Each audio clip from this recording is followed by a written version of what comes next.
बिस्मिल्लाहिर्रहमानिर्रहीम। अस्सलाम वालेकुम डियर स्टूडेंट्स, मैं डॉक्टर अहमद। अच्छा बच्चों, फिजियोलॉजी में लेक्चर में 37 को हम डिस्कस करने जा रहे हैं और 37 में हमने नेफ्रॉन की बात करनी है। तो ये एक इम्पोर्टेंट टॉपिक है। अगर हम नेफ्रॉन को डिफ़ाइन करें, हम कहते हैं structural and functional unit of kidney. हमारी किडनी का जो स्ट्रक्चरल एंड फंक्शनल यूनिट है वो नेफ्रॉन होता है। और एक किडनी के अंदर जो नेफ्रॉन है ये मिलियंस की तादाद में, लाखों की तादाद में मौजूद होते हैं।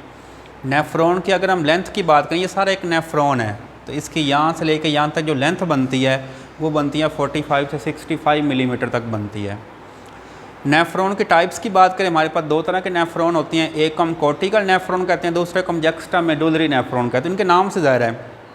कॉर्टिकल नेफ्रॉन ऐसे नेफ्रॉन जो सिर्फ ये देखें रीनल कॉर्टेक्स में मौजूद होंगे। ये किडनी के दो पार्ट्स हैं ना, ये आउटर रीनल कॉर्टेक्स से, ये अंदर वाला रीनल मेडुला था। तब देखें ये जो नेफ्रॉन है सिर्फ कॉर्टेक्स के अंदर मौजूद है, इसको कहते हैं कॉर्टिकल नेफ्रॉन। और किडनी में जो 85% जो न्यूरॉन्स हैं वो कॉर्टिकल नेफ्रॉन्स ही होते हैं।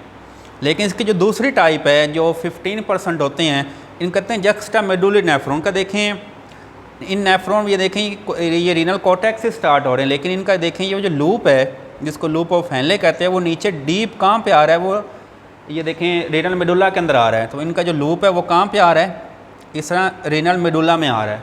ठीक हो गया। तो इसलिए इनको हम क्या कहते हैं, जक्स्टा मेडुलरी नेफ्रॉन के, जो आगे नीचे रीनल मेडुला के अंदर भी जा रहे हैं। ठीक है। तो उनका देखें loop deep into inner medulla, तो ये इनर मेडुला में आ रहे हैं। तो ये नेफ्रॉन का स्ट्रक्चर है। नेफ्रॉन के पार्ट्स भी आप कह सकते हैं। नेफ्रॉन के पहले पार्ट को हम कहते हैं ये बूमेन कैप्सूल होता है। उसके बाद आपको ये ट्यूब्यूल्स नज़र आ रही हैं, इसको हम प्रोक्सिमल कन्वोलेटेड ट्यूब्यूल कहते हैं, बलदार होती है। इसको हम डिस्टल कन्वोलेटेड ट्यूब्यूल कहते हैं। और फिर जो यू शेप का जो स्ट्रक्चर आपको नज़र आ रहा है, इसमें आपको दो नाली नज़र आ रही है। ये नाली जो नीचे आ रही है इसको कहते हैं डिसेंडिंग लिम्ब, जो ऊपर जा रही है इसको हम कहते हैं असेंडिंग लिम्ब। दोनों को मिला के पढ़ें तो ये सारा हमारा यू शेप का लूप ऑफ हेनले है।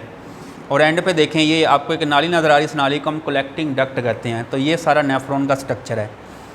अब देखें अगर हम नेफ्रॉन के फंक्शन की बात करें, नेफ्रॉन का एक ही काम है यूरिन फॉर्मेशन, इसने पेशाब बनाना है।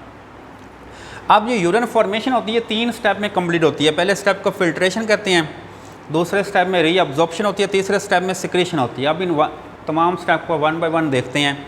अब देखें जो पहला स्टेप है फिल्ट्रेशन, वो कहाँ पे होती है, वो ग्लोमेरुलस में होती है। ग्लोमेरुलस क्या होता है, बूमेन कैप्सूल के अंदर छोटी छोटी खून की नालियों का गुच्छा होता है। बूमेन कैप्सूल के अंदर छोटी छोटी नालियों का, छोटी छोटी खून की नालियों क्या होता है, गुच्छा होता है। उस गुच्छे को हम कहते हैं ग्लोमेरुलस। तब देखें यहाँ पे ब्लड आ रहा है, ठीक है, ये ब्लड आ रहा है। तो ये ब्लड कहाँ पे आ गया, ग्लोमेरुलस में आ गया। अब ये जो ग्लोमेरुलस की दीवारें होती हैं इसमें छोटे छोटे पोर्स होते हैं, ठीक है। तो इन पोर्स के ज़रिए ब्लड के अंदर जो चीज़ें होती हैं, जिस तरह ब्लड के अंदर यूरिया होता है वो बाहर निकल आता है, अमाइनो एसिड बाहर निकल आते हैं, यूरिक एसिड बाहर निकल आता है, ठीक है, ग्लूकोज बाहर निकल आता है, इस तरह वाटर होता है वो बाहर निकल आता है। तो आप देखें बहुत सारे साल्ट्स हैं वो बाहर निकल आते हैं। तो इस तरह देखें ये सारी चीज़ें क्या हो गई हैं, वो ग्लोमेरुलस से बाहर निकल आई। इस अमल को कहते हैं फिल्ट्रेशन। ठीक हो गया। और ये फिल्ट्रेशन भी डिपेंड कर रही होती है, इसके पीछे फोर्स लगे। वो वाला हमारा जो दिल जो धड़क रहा है वो क्या कर रहा है, ब्लड के ऊपर फोर्स लगा रहा है। तो फोर्स के साथ ब्लड यहाँ पे आ रहा है, तो इस फोर्स की वजह से ब्लड की क्या हो रही है, फिल्ट्रेशन हो रही है। अब देखें फिल्ट्रेशन के बाद जो चीज़ें ग्लोमेरुलस से निकल के इस बूमेन कैप्सूल के अंदर आ गई हैं, अब इन तमाम चीज़ों को हम क्या कहेंगे, इनको हम कहेंगे मेरुलर फिल्ट्रेट कहेंगे। ठीक हो गया। अब ये चीज़ें जो ब्लड से बाहर निकली इनको हम क्या कहेंगे, फिल्ट्रेट, क्योंकि ये ग्लोमेरुलस से बाहर निकली, इनको क्या नाम देंगे, ग्लोमेरुलर फिल्ट्रेट। ठीक हो गया। अब देखें अब ये सारी जो फिल्ट्रेट है ये बूमेन कैप्सूल में है, तब ये चीज़ें कहाँ पे आएंगी, प्रोक्सिमल ट्यूब्यूल में आ जाएंगी यहाँ पे। तो ये पहला स्टेप है जिसको फिल्ट्रेशन कहते हैं। फिल्ट्रेशन के बाद रीअब्जॉर्प्शन होनी है। अब देखें जो चीज़ें ब्लड से निकली हैं सारी नुकसानदेह चीज़ें नहीं हैं, इसमें बहुत सारी चीज़ें हमारे लिए फ़ायदेमंद भी, जिसमें पानी हमारे लिए फ़ायदेमंद है, अमाइनो एसिड फ़ायदेमंद है, ग्लूकोज फ़ायदेमंद है। ठीक है। तो यहाँ से क्या होगा, ये वाली जो चीज़ें होंगी जिस तरह वाटर है, ठीक है, अमाइनो ग्लूकोज हैं, ये वापस ब्लड में चले जाएंगे। तो चीज़ों का ये देखें नेफ्रॉन से वापस ब्लड में जाना, ठीक है, इस अमल को हम क्या कहेंगे, रीअब्जॉर्प्शन कहेंगे। और ये रीअब्जॉर्प्शन किस में हो रही है, प्रोक्सिमल ट्यूब्यूल में।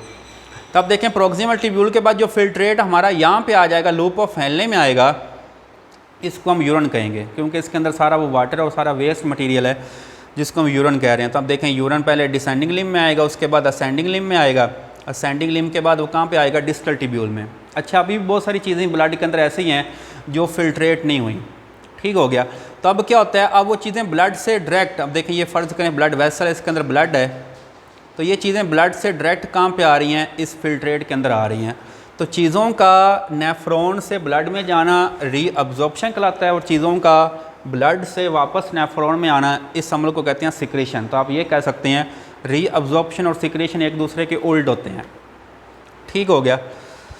तो अब देखें सिक्रेशन के बाद हमारा जो यूरिन है वो कहाँ पे आ जाएगा, कलेक्टिंग डक्ट में आ जाएगा, और ये कलेक्टिंग डक्ट एंड पे कहाँ पे ओपन हो रही है, ये रीनल पेल्वस है।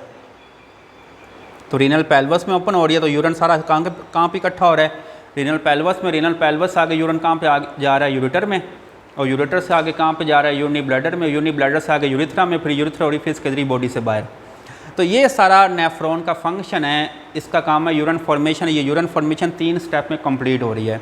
पहला स्टेप फिल्ट्रेशन है, जो ये ग्लोमेरुलस के जरिए बुमेन कैप्सूल में फिल्ट्रेट आ रहा है, उसके बाद प्रोक्सिमल टिब्यूल से रीअब्जॉर्प्शन हो रही है, और उसके बाद देखें सिक्रेशन हो रही है ये डिस्टल टिब्यूल में, और एंड पे देखें जो यूरिन है वो कलेक्टिंग डक्ट में, फिर यूरेटर, फिर यूरिनी ब्लैडर, फिर यूरिथ्रा के जरिए बॉडी से बाहर